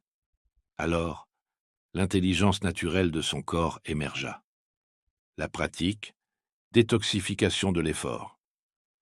Pendant 3 jours, entraînez-vous à éliminer systématiquement les efforts superflus. Commencez par lister toutes vos obligations et vos tâches. Ensuite, dans un état de calme, demandez-vous: quelles sont les actions réellement utiles? Qu'est-ce qui naît d'une inspiration authentique plutôt que d'une obligation? Supprimez ou déléguez tout le reste. Lorsque vous hésitez sur une tâche, faites une pause et interrogez-vous: est-ce essentiel? Est-ce la façon la plus simple de faire? Renoncez à la compulsion de vouloir remplir chaque instant. Observez votre énergie se recentrer sur l'essentiel et comment l'inspiration vous guide naturellement vers l'efficacité. Ce n'est pas de la paresse, mais une harmonisation à la simplicité élégante de l'univers, où moins d'actions génèrent de meilleurs résultats. En adoptant cette pratique de action sans effort, vous constaterez combien la nature, dans sa magnificence, œuvre au travers de la simplicité et non de la complexité imposée. Chapitre 18. La beauté de l'incertitude. Dans une petite ville, Harold planifiait sa vie à la minute près. Chaque matin, il vérifiait 3 fois la météo avant de choisir ses vêtements. Il gardait des feuilles de calcul pour chaque décision, dans l'idée qu'une planification parfaite lui apporterait la sécurité. Mais la vie s'amusait à défier ses précautions, faisant s'écrouler un à un ses plans savamment élaborés. On vous a peut-être dit que la connaissance est un pouvoir et que la certitude garantit la sécurité. Pourtant, la sagesse ancienne nous enseigne un paradoxe. Le pouvoir réside dans l'acceptation de l'inconnu. Lorsque vous relâchez l'illusion du contrôle, un champ infini de possibilités émerge. L'univers se déploie dans l'incertitude. Ce n'est pas un concept abstrait, mais la base de la physique quantique. Au niveau élémentaire, la certitude se dissout dans un nuage de probabilités. Notre désir de certitude crée une résistance au flux de la vie et nous aveugle aux opportunités qui gisent dans le mystère. La transformation d'Harold commença lorsque ses plans furent anéantis par des circonstances imprévues. Sans aucune routine ni vision prédéfinie, il découvrit que la créativité fleurit dans l'inconnu et que de nouvelles occasions surgissent précisément lorsqu'on ne peut plus les anticiper. Sur les marchés de Damas, Mabel, une marchande, avait hérité d'un commerce familial. Des années durant, elle emprunta les mêmes routes et traita avec les mêmes fournisseurs. Lorsque des intempéries détruisirent de sa route commerciale habituelle, elle fut obligée d'explorer de nouveaux itinéraires. Dans cette incertitude forcée, elle découvrit des produits exotiques, de nouveaux clients et une prospérité qu'elle n'aurait jamais atteinte en se cantonnant à ses vieilles habitudes. La pratique. Accueillir l'incertitude. Demain, faites un pas volontaire vers l'inconnu. Renoncez à vos routines ou à vos attentes habituelles. Laissez tomber vos plans, vos listes de tâches, et commencez la journée comme une toile blanche. Lorsque votre esprit réclame de la certitude, rappelez-vous, je choisis de m'ouvrir aux possibilités infinies. Faites des choix qui vous écartent de vos sentiers battus. Prenez un autre chemin pour aller au travail. Engagez la conversation avec un inconnu. Testez une activité nouvelle. Lorsque l'anxiété face à l'inconnu émerge, respirez et observez-la, au lieu de vous précipiter pour la fuir. Voyez comment l'incertitude ouvre des portes que votre besoin de contrôle maintient fermées. Percevez comment, en lâchant la nécessité de tout savoir, vous créez un espace où l'univers peut opérer sa magie. Il ne s'agit pas d'imprudence, mais d'un alignement avec l'état naturel de l'univers, un potentiel infini. À mesure que vous abandonnez vos certitudes, remarquez les synchronicités et les opportunités inattendues. Chaque instant passé à embrasser l'inconnu renforce votre confiance dans cette force supérieure qui orchestre toutes choses. Chapitre 19. Le pouvoir de la non-résistance. Dans les hautes terres d'Écosse, Léonard se tenait au bord d'une rivière déchaînée. Des années durant, il avait lutté contre tous les obstacles de sa vie. Revers professionnels, difficultés relationnelles, problèmes de santé. Chaque défi devenait un combat qui le laissait exténué. Vous aussi. Vous avez peut-être été conditionné à vous battre, à pousser, à résister à tout ce qui se dresse sur votre route. Pourtant, au plus profond de la sagesse intemporelle, une révélation attend. L'art de la non-résistance est plus puissant que toutes vos luttes combinées. Lorsque vous résistez au flux de la vie, vous créez des turbulences qui épuisent votre énergie et obstruent votre chemin naturel. Tel un rocher s'opposant au courant, votre résistance génère plus de chaos qu'elle ne protège quoi que ce soit. L'univers fonctionne pourtant avec une précision parfaite. Votre résistance ne fait que perturber cette intelligence. La transformation de Léonard s'enclencha le jour où il observa l'eau se courber sans effort autour des rochers. Elle n'avait jamais besoin de lutter, et pourtant, elle atteignait toujours sa destination. À cet instant, il comprit que la puissance de l'eau résidait dans sa souplesse. non pas dans la force. Dans les ruelles inondées de Venise, Agnès gérait une petite auberge, oscillante entre saisons fastes et creuses. Elle se débattait chaque hiver pour maintenir coûte que coûte le flux financier d'un été qui s'était évanoui. Ce n'est que lorsqu'elle accepta pleinement les rythmes naturels des saisons qu'elle s'ouvrit à l'inspiration. Elle profita des mois calmes pour innover, se renouveler et créa de nouveaux services qui rendirent finalement son auberge plus florissante que jamais. La pratique, libérer la résistance. Pendant 3 jours, soyez attentifs aux endroits où vous luttez contre le flot de la vie. Repérez la tension dans votre corps, la rigidité de vos pensées, chaque fois que les circonstances s'écartent de vos plans. Plutôt que de vous opposer à ce qui est, entraînez-vous à dire « oui » à l'instant présent. Commencez chaque matin en fixant l'intention. Aujourd'hui, je me laisse porter par la vie au lieu de la combattre. Lorsque des défis surgissent, relâchez votre corps au lieu de le crisper. Observez comme les solutions apparaissent plus facilement quand vous ne les contraignez plus par votre résistance. Cette voie ancienne n'est pas la capitulation, mais l'alignement avec l'intelligence universelle, plutôt que de vous y opposer. Telle l'eau qui se ferait un chemin, vous découvrirez que l'acceptation a plus de pouvoir que la résistance. En abandonnant la volonté de contrôler la vie, vous vous connectez à un flux qui vous guide vers le plus grand bien. Chaque respiration devient alors un rappel de s'assouplir, de céder et de faire confiance. Chapitre 20. La clé finale. Au centre d'une ville animée, Clarence s'agrippait à ses plans et à ses tableaux de bord, comme à des bouées de sauvetage contre l'incertitude.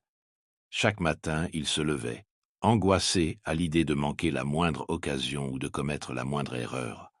Ses stratégies, pourtant méticuleuses, semblaient constamment contrecarrées par l'imprévisible. On vous a peut-être enseigné que le contrôle apporte des résultats et que la planification assure la victoire. Mais voici la vérité la plus profonde. Lorsque vous relâchez tout contrôle, le flux de la vie, infini et parfait, vous mène précisément où vous devez être. L'univers n'agit pas pour vous, mais à travers vous. Chaque tentative de forcer votre volonté à contre-courant crée une résistance qui éclipse la magie naturelle de la vie. Lorsque Clarence abandonna finalement ses projets, acceptant l'invitation à se laisser porter, tout se transforma. Des opportunités apparurent sans effort, des connexions se tissèrent spontanément, et le succès se présenta au-delà de tout ce qu'il avait envisagé. Cette vérité est partagée par d'innombrables traditions spirituelles. Le courant de la vie, c'est toujours le chemin parfait. Comme une feuille portée par un ruisseau, vous atteignez votre destination non pas par effort, mais par abandon total au courant. Dans une petite ville côtière, Ma avait cru pendant des décennies qu'elle était l'unique architecte de son destin. Elle tenta de contrôler chaque détail et força chaque résultat jusqu'à en être épuisée. Puis un matin, alors qu'elle observait l'océan façonner le littoral, elle réalisa que l'eau ne luttait pas pour créer ces motifs harmonieux. Cela arrivait simplement. Quand Ma laissa la vie se dérouler d'elle-même, elle découvrit qu'elle n'avait jamais eu besoin de contrôle. Le courant l'avait toujours portée, sa résistance seule la retardait. Dès lors, emportée par le flot, elle vit s'accomplir tout ce qu'elle avait jusqu'alors tenté de forcer. La pratique. Rituel d'abandon total. Trouvez un endroit paisible, fermez les yeux et imaginez-vous tel de l'eau, parfaitement fluide, n'offrant aucune résistance au courant qui vous guide. Sentez-vous devenir aussi malléable que la brume, aussi adaptable que le vent. Pour les prochains jours, commencez chaque matinée en relâchant consciemment tout effort forcé, toute pensée rigide, tout muscle contracté. Dites en silence « Je m'abandonne complètement au flux parfait de la vie. Je libère tout besoin de contrôle, de force ou de direction. Je permets au courant infini de me porter. » Laissez ces paroles dissoudre les barrages que vous avez érigés contre le rythme naturel de l'existence. Durant la journée, lorsque vous vous surprenez à forcer ou à vous crisper, revenez à cet état d'abandon total. Rappelez-vous que l'univers coule à travers vous. Comme l'eau qui s'écoule autour d'un obstacle, ayez confiance que votre chemin se révélera de manière parfaite au moment opportun. Dans votre reddition se trouve votre pouvoir le plus grand. Observez la mâchoire qui se serre, le poing qui se contracte, l'esprit qui s'emballe en tentant de contrôler les résultats. Ce sont des signes subtils de résistance. Prenez une profonde inspiration et rappelez-vous la sagesse des âges. Toute grande création de la nature provient de la permission, non de la force. Le fleuve ne lutte pas contre ses rives. Il coule en leur sein, façonnant la beauté par l'acceptation. Dans cet abandon, il y a la force ultime. Troisième partie. Devenir inarrêtable. Vivez comme un maître de la réalité et transcendez la lutte pour toujours. Chapitre 21. L'état d'esprit du manifestant sans effort. Au plus profond de l'hiver, Howard se tenait devant son tableau de visualisation, examinant chaque détail et se demandant si sa manifestation fonctionnait. Son esprit s'emballait. En ai-je assez fait? Ai-je assez visualisé? Dois-je essayer une autre technique? Ce doute incessant le piégeait dans un labyrinthe d'incertitudes. Vous aussi. Vous avez peut-être cru que la manifestation exigeait une surveillance constante, comme observer une casserole d'eau dans l'espoir qu'elle bouille plus vite. Mais cette attention anxieuse crée une résistance qui empêche le processus naturel. Quand vous plantez une graine, vous ne la déterrez pas quotidiennement pour vérifier sa croissance. Vous faites confiance aux forces invisibles de la nature, sachant que la graine va germer. C'est la vérité subtile qui convertit le simple désir en manifestation puissante. Le subconscient, ce portail antique vers le pouvoir universel, ne répond pas à l'espoir, mais à la conviction. Lorsque Howard cessa enfin de s'interroger et s'installa dans une certitude paisible, sa réalité se transforma. Les offres d'emploi arrivèrent, les relations s'épanouirent, et les opportunités se présentèrent, non pas parce qu'il avait raffiné sa technique, mais parce qu'il avait adopté une connaissance intérieure inébranlable. Dans une vallée reculée, qui vécut un parcours similaire?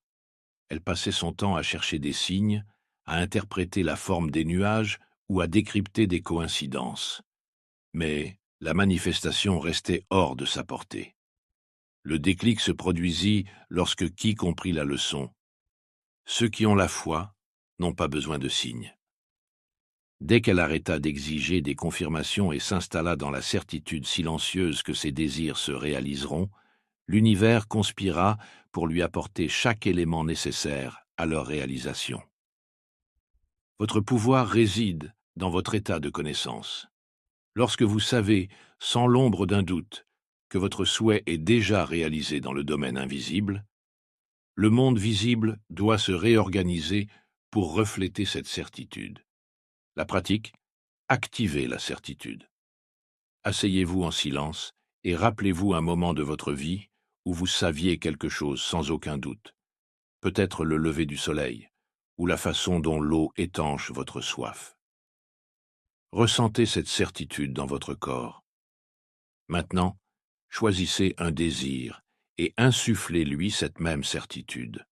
Ne souhaitez pas, ne priez pas, sachez. Quand le doute s'insinue, ne le combattez pas. Observez-le, tel un nuage, et laissez-le passer. Revenez à votre savoir intérieur. Ressentez la différence entre espérer et savoir, entre souhaiter et être sûr. C'est cette certitude qui fait vibrer l'univers en accord avec vos désirs. Chapitre 22. Devenir une force magnétique. Dans les rues bondées de la ville, Stanley traversait la vie avec un air désespéré. Chaque interaction était une demande d'approbation. Chaque relation, une recherche pour combler un vide. Il assistait à tous les événements, s'inscrivait sur tous les réseaux, suivant 1000 conseils d'attraction. Plus il essayait, plus les gens le fuyaient. Vous reconnaissez sans doute ce schéma. La loi universelle reste invariable.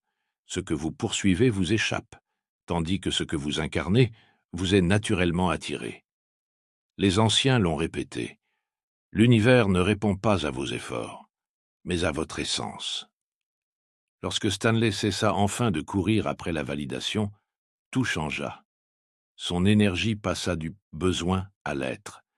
Sans changer ni son apparence ni sa situation, il devint soudainement magnétique. Les gens se mirent à rechercher sa compagnie, attirés par une force subtile qui émanait de son autosuffisance. Le pouvoir d'attraction ne vient pas de ce que vous faites, mais de qui vous êtes. Votre énergie parle avant vos mots, crée votre réalité avant toute action.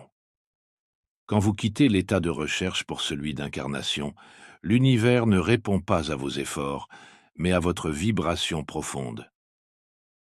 Dans un village de montagne, Mavis rêvait d'expandre sa petite entreprise. Elle se dispersait dans toutes les rencontres, envoyait des tonnes d'emails et multipliait les démarches. Rien ne se concrétisait. Elle réalisa alors la loi de l'alignement énergétique. Au lieu de chercher désespérément des contacts, elle devint la personne qui réussit naturellement. Elle rayonna l'énergie de la réussite, agissant avec l'assurance de quelqu'un qui sait déjà qu'il est soutenu. Comme par magie, les bonnes personnes et les bonnes opportunités vinrent à elle. La pratique pour changer votre signature énergétique.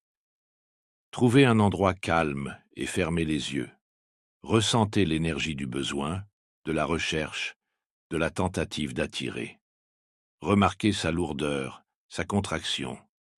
Puis, dirigez-vous vers l'énergie d'avoir, de rayonner, de simplement être ce que vous désirez manifester. Ressentez à quel point cette énergie est légère, ouverte, expansive. Tout au long de la journée, lorsque vous retombez dans la quête, faites une pause. Respirez et réalignez-vous sur l'état d'être. Laissez votre présence devenir un aimant qui attire spontanément ce qui résonne avec votre pouvoir authentique. Ce n'est pas une technique, mais une vérité à incarner. L'univers ne répond pas à ce que vous voulez, mais à ce que vous êtes. Chapitre 23. L'équilibre entre l'abandon et l'action inspirée. Au cœur d'une ville trépidante, Milton était pétrifié dans son appartement. Son espace regorgeait de tableaux de vision et de journaux de manifestation, mais il ne passait jamais à l'action. Il craignait qu'en bougeant, il ne perturbe le plan de l'univers. Milton était tombé dans un piège courant parmi ceux qui découvrent la loi de l'attraction, confondre abandon et inaction. Pourtant, la nature nous montre une voie plus nuancée. La graine ne se contente pas de s'imaginer devenir un chêne, elle brise sa coque, étend ses racines et grandit vers la lumière. L'univers est fait de paradoxes. Le véritable abandon n'est pas l'inaction, mais l'action, sans attachement. C'est la danse des feuilles dans le vent. Elles bougent en harmonie avec le courant d'air, mais ne résistent jamais à l'endroit où elles atterrissent. C'est la rivière qui coule avec détermination, mais sans acharnement, même lorsqu'elle contourne un rocher. La percée de Milton se produisit quand il observa un maître potier au travail. Les mains de l'artiste étaient déterminées, mais douces, laissant l'argile s'exprimer. Milton réalisa alors que la manifestation requiert à la fois l'intention du potier et la souplesse de l'argile. Les anciennes philosophies l'ont toujours clamé. L'action et l'abandon ne sont pas opposés, mais partenaires dans la danse de la création. Les taoïstes parlent de wu-wei, d'agir sans forcer. Les arts martiaux démontrent que la vraie puissance naît dans des mouvements détendus. La physique quantique suggère que les particules sont à la fois en mouvement et en potentiel. Dans un petit village, Sylvia rêvait d'ouvrir un café en bord de mer. Pendant des années, elle attendit le signe parfait, craignant que la moindre action ne fasse échouer la synchronicité de l'univers. Un jour, elle vit un enfant bâtir un château de sable. Le garçon s'appliquait tout en restant indifférent à la vague qui allait l'emporter. Inspirée, Sylvia commença à faire de petites actions en direction de son rêve. Des appels, des visites, des esquisses, tout en restant ouverte au changement. Quelques mois plus tard, son café ouvrit, pas dans l'endroit initialement imaginé, ni de la manière prévue, mais au-delà de tout ce dont elle avait rêvé. La pratique.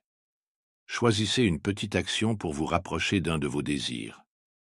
Peut-être un appel que vous reportez, la première page d'un livre que vous voulez écrire, ou une conversation que vous évitez. Avant de faire ce pas, respirez profondément et ressentez que vous lâchez toute attente. Avancez alors avec la légèreté d'une feuille dans le vent et la fluidité de l'eau qui suit son cours. Votre action devient une offrande à l'univers, dénuée du fardeau d'un résultat précis. C'est l'essence de l'action inspirée, déterminée, mais abandonnée. Chapitre 24. L'art subtil de permettre. Dans la banlieue tranquille d'une ville intemporelle, Clyde biffait une nouvelle tentative infructueuse sur son journal de manifestation. Chaque matin, il fixait ses intentions, puis passait le reste de la journée à traquer des signes, à douter de ses méthodes, à se demander s'il faisait correctement. Cette frénésie de contrôle rappelle l'image d'une personne qui arrache sa graine de terre chaque jour pour voir si elle grandit. On vous a inculqué que manifester demande une vigilance permanente, mais cette volonté de surveiller crée une résistance. Quand vous plantez une graine, vous faites confiance à la nature. Elle connaît le moment parfait pour la germination, la juste séquence de croissance. La loi de la permission exige un lâcher-prise similaire. Chaque fois que vous vous demandez « est-ce que ça marche ?», vous envoyez une onde de doute qui perturbe précisément le processus que vous espérez nourrir. L'univers n'obéit pas à vos paroles, mais à votre énergie, qu'elle soit empreinte de confiance ou de crainte. Dans les cycles naturels, on trouve la sagesse de la non-interférence. La lune n'ordonne pas aux marées de monter ou descendre, elle brille, et les eaux suivent. Le soleil n'exige pas des fleurs qu'elles s'ouvrent, il luit, et elles éclosent à leur rythme. Gertrude, une artiste talentueuse, passa des années à tout contrôler. Email suivi, relances multiples, course aux opportunités. Cette énergie désespérée dressait un mur entre elle et le succès. Un matin d'hiver, elle remarqua un cocon sur la clôture de son jardin. Durant plusieurs semaines, elle l'observa sans y toucher. Lorsque le papillon en sortit, elle comprit que la transformation exige de l'espace. Dès lors, Gertrude arrêta de vérifier frénétiquement sa boîte mail ou de harceler les galeries. Elle laissa son travail parler de lui-même et s'autorisa à créer sans forcer la reconnaissance. En quelques mois, les propositions vinrent à elle, sans effort, plus belles qu'elle ne l'aurait jamais espéré. La pratique, offrir de l'espace. Pendant les 7 prochains jours, choisissez un domaine que vous cherchez à contrôler en permanence. Votre carrière, vos relations, un objectif particulier. Maintenez vos activités normales, mais repliez votre ingérence. Dès que vous vous surprenez à vouloir vérifier, vous imposer ou surveiller, retenez-vous. Laissez l'univers œuvrer dans l'invisible. Au début, cela peut sembler inconfortable, car l'ego est l'idée de ne pas s'en mêler. Mais, comme Gertrude et son papillon, vous devez laisser la vie faire son travail. L'univers attend simplement que vous dégagiez la voie pour agir en votre faveur. Rappelez-vous, ce qui m'est destiné ne peut me fuir, et ce qui ne m'est pas destiné ne peut me retenir. Chapitre 25. Pourquoi le bonheur vous trouve lorsque vous arrêtez de le chercher? Dans une ville animée, Wilbur courait d'une réussite à l'autre, convaincu que le bonheur l'attendait au bout de chaque victoire. Les trophées s'entassaient, les certificats décoraient ses murs. Mais la joie qu'il pensait saisir lui échappait constamment. Dès qu'il atteignait un but, un autre surgissait, le précipitant dans une course infinie. On vous a appris que le bonheur résiderait dans le futur, après la promotion, après l'obtention d'un certain revenu, après la rencontre de la bonne personne. Cette quête perpétuelle dresse un fossé qu'aucun succès ne peut combler. En vérité, le bonheur n'est pas une destination, mais un état d'être. Les anciens maîtres l'ont répété. La joie n'existe que dans l'instant présent. Quand vous la projetez dans l'avenir, vous niez sa possibilité actuelle. Ce déni finit par nourrir un cercle vicieux de recherche, faisant oublier les innombrables petits bonheurs qui émaillent déjà vos journées. L'univers fonctionne selon un paradoxe. Ce que vous poursuivez sans relâche vous échappe. Ce que vous embrassez vous revient naturellement. Le bonheur ne réside pas dans la possession ou la réussite, mais dans la reconnaissance de ce qui est déjà là. Il ne provient pas d'un ajout dans votre vie, mais d'un réveil à sa plénitude inhérente. Blanche vécut une révélation alors qu'elle habitait une simple cabane en bordure de ville. Chaque jour, elle rêvait d'une maison plus grande, d'un meilleur travail, d'une vie plus épanouie. Puis, un matin, la lumière du soleil traversa sa cuisine rudimentaire, transformant son espace modeste en un temple de rayons dorés. Ce spectacle l'émerveilla. Elle réalisa alors qu'elle cherchait en vain ce qui était déjà présent. Dès lors, Blanche cessa de repousser sa joie au lendemain. Elle trouva des merveilles dans la routine quotidienne, la chaleur d'un thé, le chant des oiseaux, le sourire d'un passant. Son environnement n'avait pas vraiment changé, mais son regard si. La pratique, 3 fois par jour, à l'aube, à midi et au crépuscule, arrêtez-vous et regardez autour de vous. Trouvez 5 sources de bonheur dans votre environnement immédiat. Le jeu de la lumière sur un mur, la douceur d'un tissu, le rythme de votre propre respiration, le léger mouvement des rideaux, le chant lointain de la ville. Laissez-vous remplir de cette simplicité, sans chercher davantage. Résistez à la tentation de vouloir de plus grandes expériences ou de trouver cela insignifiant. Vous découvrirez que l'univers vous offre déjà 1000 cadeaux, attendant votre attention pour se dévoiler. En cultivant cette conscience, vous saisissez que le bonheur n'a jamais été perdu. Il était là, patient, dans chaque recoin de votre vie, attendant que vous le remarquiez. Chapitre 26. Vivre comme si vous l'aviez déjà. Dans un petit appartement avec vue sur la ville, Norman récitait des affirmations chaque matin, entouré de livres de développement personnel. Malgré ses promotions et ses réussites, un sentiment de manque persistait, comme s'il n'était pas assez. Cette voix intérieure l'incitait à poursuivre sans relâche plus et mieux. On vous a souvent dit que le chemin vers avoir passe par devenir, mais c'est précisément cette croyance qui vous maintient dans le manque. La vérité réside dans un principe simple, souvent ignoré. Votre subconscient ne perçoit pas ce qui est, mais ce que vous croyez qu'il est. Lorsque vous incarnez déjà la version de vous-même qui possède ce que vous désirez, vous activez des forces dépassant la raison. Ce n'est pas une comédie, mais un alignement avec une réalité existant déjà sous forme potentielle. Les mystiques l'enseignent depuis toujours, comme à l'intérieur, ainsi à l'extérieur. Norman découvrit cela en cessant de vouloir devenir et en commençant à être. Plutôt que de lister ce qu'il ferait lorsque le succès arriverait, il se mit à vivre comme s'il était déjà cet homme qui réussit. Ses choix, sa posture, son discours changèrent subtilement, reflétant sa nouvelle identité. En peu de temps, la réalité qu'il avait imaginée s'inséra dans sa vie.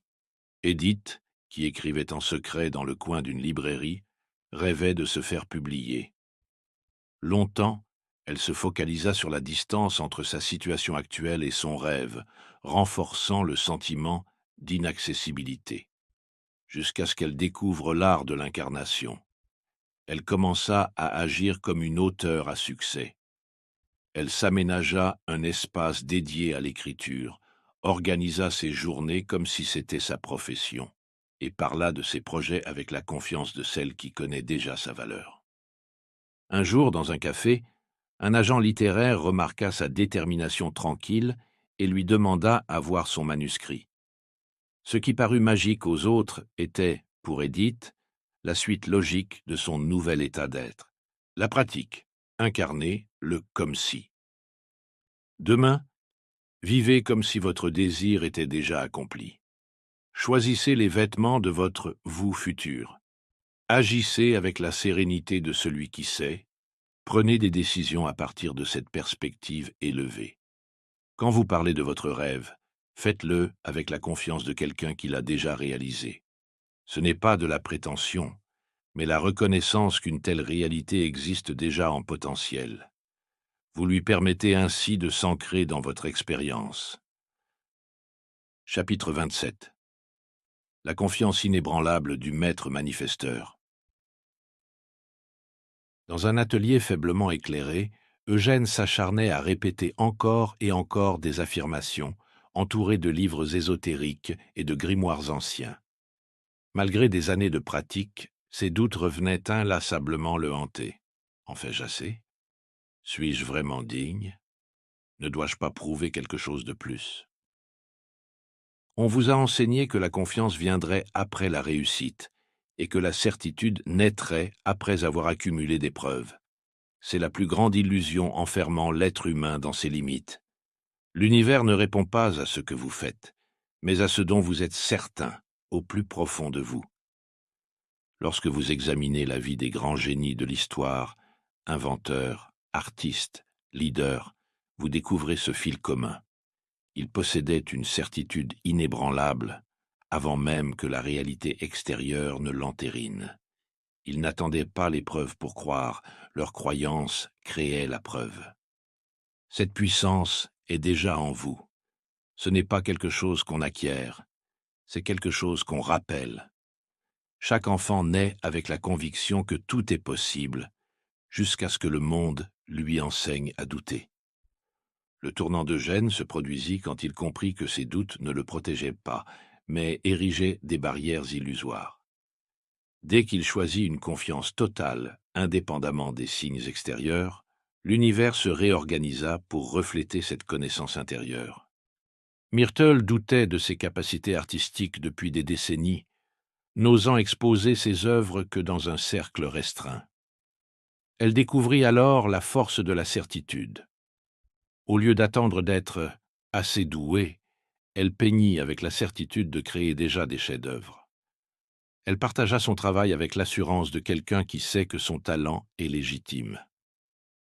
Le monde de l'art fut immédiatement séduit, comme s'il l'attendait depuis toujours. L'univers ne fait que répondre à l'onde que vous émettez. La pratique. Pendant les prochains jours, choisissez un désir et incarnez la certitude absolue de sa manifestation. Ôtez toute trace de doute dans vos pensées, vos paroles, vos actions. Lorsque le doute se présente, ne le combattez pas, observez-le passer comme un nuage. Parlez de votre désir comme s'il était déjà accompli. Agissez avec cette confiance tranquille qui naît de la connaissance et non de l'espoir. Ce n'est pas la réalité qui façonne votre certitude, mais votre certitude qui façonne la réalité. Chapitre 28. Le chemin de moindre résistance. Dans une forêt dense, Archibald avait passé d'innombrables heures à élaborer des projets d'affaires de plus en plus complexes. Chaque jour, de nouvelles stratégies et de nouvelles campagnes marketing s'ajoutaient à ces tableaux. Pourtant, la réussite le fuyait encore et toujours. On vous a appris à croire que la réussite exige la force et que le succès récompense la lutte. Pourtant, observez la nature. L'eau façonne des montagnes, non pas en les percutant, mais en suivant le chemin de moindre résistance. La foudre descend toujours par le trajet le plus aisé. La lumière parcourt la voie la plus rapide dans l'espace. L'univers est régi par l'élégance, non par la contrainte. Lorsque vous vous alignez sur cette vérité, vous accédez à une force bien plus grande que la simple force de volonté. Votre rôle n'est pas de faire arriver les choses, mais de permettre qu'elles se produisent avec une grâce naturelle. Le principe de moindre résistance est présent dans chaque parcours de réussite, même si peu le reconnaissent comme tel. Ceux qui semblent réussir du jour au lendemain ont en réalité appris à suivre le courant de la vie plutôt que de s'y opposer. Velma l'illustre dans sa propre aventure d'entrepreneur. Elle s'épuisait à concurrencer les grandes enseignes, multipliant les plans de communication agressifs et travaillant 16 heures par jour. Pourtant, ses efforts acharnés ne payaient pas, jusqu'au moment où elle s'abandonna à la simplicité. Au lieu de combattre les tendances du marché, elle suivit les signaux subtils de sa clientèle et accueillit les opportunités qui se présentaient naturellement. En quelques mois, son entreprise gagna en renommée, non pas grâce à ses efforts frénétiques, mais par l'authenticité et la fluidité qu'elle dégageait. La pratique, la moindre résistance. Choisissez une décision importante à prendre. Plutôt que de la disséquer dans tous les sens ou de forcer une issue, offrez-vous un moment de recueillement silencieux. Demandez-vous, quel chemin semble le plus naturel, le plus fluide? Durant toute une journée, ne prenez vos décisions qu'en suivant la facilité. Notez comment l'univers vous soutient lorsque vous optez pour la simplicité et l'alignement. Rappelez-vous que la nature n'a pas besoin de forcer pour accomplir des merveilles. Les rivières creusent des canyons, les étoiles brillent dans le ciel et les montagnes se dressent sans fracas.